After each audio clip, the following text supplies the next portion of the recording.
You never know until you ask.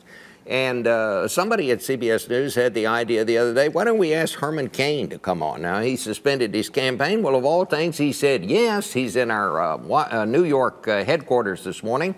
Mr. Cain, welcome to the broadcast. We're glad to see you back. But I've got to ask you something. You know, you suspended your campaign, and we're pleased to have you, but why did you accept the invitation? Do you have something you want to tell us this morning? Are you going to endorse a candidate? What brings you to television this morning? Well, number one, I'm not going to endorse anyone right now, but when I do make an endorsement, it will be unconventional. Remember, I'm the unconventional candidate with unconventional ideas, but it will not be at this particular point in time. Secondly, the reason that I accepted your invitation is because I wanted to let people know that just because I am not seeking the position of president, I have not abandoned the mission, which is to help get Barack Obama out of the White House.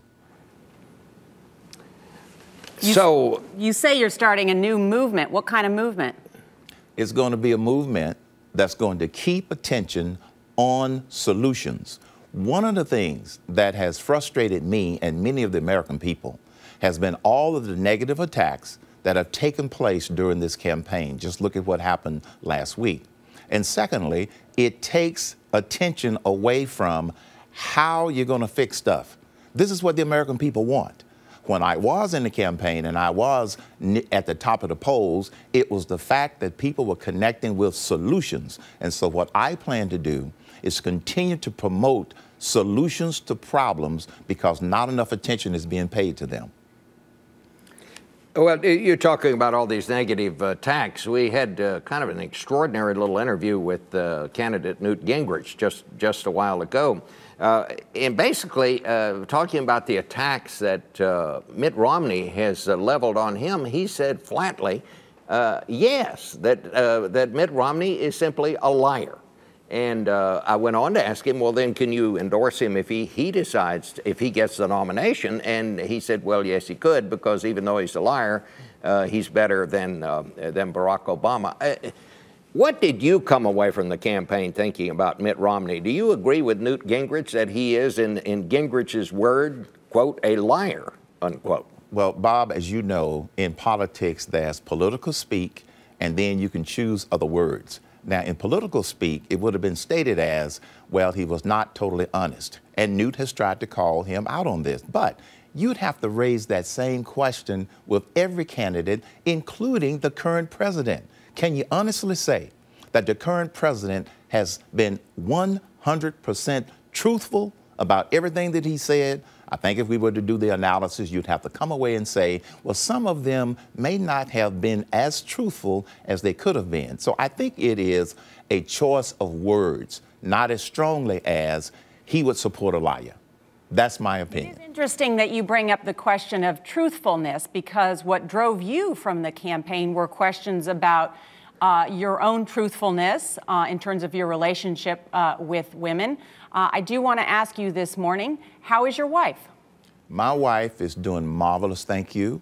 We were blessed to have our 4th grandchild on New Year's Day. So 2012 has gotten off to a great start for my wife and I. She is doing fine because since I got out of the race, we don't have to constantly hear the spinning and the respinning of those false accusations. And so you're absolutely right. From that standpoint, she's great, and she is very supportive of this national movement that I'm going to be launching later this week in order to keep attention on what's really important in this. The whole Iowa caucus, with all due respect, it should narrow the field. The same thing should happen with New Hampshire. And so as the field narrows, I think and I hope that people will get back to paying more attention to how are these candidates going to fix problems. That's what the American people are looking for. Mr. Cain, I know you've said in some recent interviews that if a Republican were to defeat Barack Obama, you would be interested in serving in the next administration as Secretary of Defense. That is a big job to serve as Secretary of Defense. I just want to ask you a couple of questions. You've had some mistakes on the campaign trail. You were confused about the Taliban. You said that you thought that the Taliban might take control in Libya. You know that the Taliban are not in Libya, correct? Correct. Norah, look, it's a learning process. And there are a lot of things that I have learned as a result of having been in the campaign as well as after the campaign. Now, the reason that I indicated that I would consider being Secretary of Defense, I don't think that my qualifications to be the Secretary of Defense should be based upon something that I said months ago in error. No, it should be based upon leadership. National security is one of our biggest challenges that we have in this country.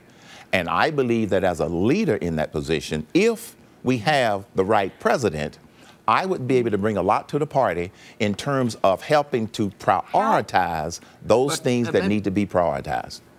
And Mr. Cain, wouldn't you have to start out being kind of fairly familiar with what the basic national security issues are? I mean, you throughout the campaign seemed unaware of a lot of the things that the Secretary of Defense would have to deal with. I mean, good intentions are one thing, and bringing fresh insight, but do you really sincerely feel that you have the background and really the knowledge that you could handle a cabinet-level position like that? Bob, allow me to remind you of something that didn't get picked up when I was beat up about what I didn't know.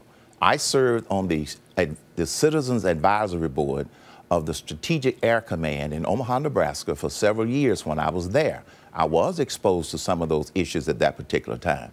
I started my career as a ballistics analyst with the Department of the Navy. I've actually been on a Navy ship, so I have been around some of these issues. So it's not that I'm totally void of it. Sir, if I may interrupt, I've been on a Navy ship too, but I don't think that qualifies me to be Secretary of Defense. Bob, I didn't say that qualified me to be Secretary of Defense. There you go, fly-specking one of the things that I mentioned when I'm trying to make a point. That's not the point, Bob. I didn't say being on a ship one time qualified me for being Secretary of Defense. My point is quite simply this. We need strong leadership in that position. And it was a hypothetical question, and I gave a response based upon the question that was asked. Okay. Simple question. How many people serve in the armed services? We have about 3 million people who serve in the armed services. Was that a gotcha question, Norah? Yeah, we have about 1.6 who are active duty and about 2 million total if you include reservists who are part of our armed services. Herman Cain, thank you so much for joining us. Good to see you. We appreciate